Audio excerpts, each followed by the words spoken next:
দেখা যাক রাজ এবার পারে কিনা র্যাকেট টানতে। র্যাকেট আনতে পারলে কিন্তু রাজ র্যাকেট তোমার হয়ে যাবে। এত সহজে হাল ছাড়লে হবে?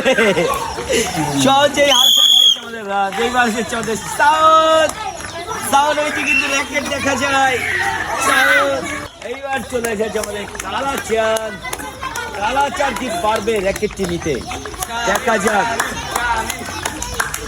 র্যাকেট নিতে পারলেই কিন্তু তোমার হয়ে যাবে র্যাকেটটা। দেখা যাক আমাদের কালাচাঁদ সে সবজি র্যাকেট নিতে পারে কিনা। দেখা যাক। কালাচাঁদ কিন্তু ভালোই পারছে। কালাচাঁদ কিন্তু ভালোই পারছে। অল্প একটু আছে কিন্তু আরেকটু ডিসকলি হয়ে গিয়েছে কালাচাঁদ। এইবার চলে এসেছে আমাদের মাহিনুর। মাহিনুর মনে হচ্ছে র্যাকেট নিয়ে আসবে। দেখা যাক। দেখা যাক মাহিনুর কি র্যাকেট নিতে পারবে। শেষ অব্দি মাহিনুর র্যাকেট কিন্তু তোমাকে নিতেই হবে।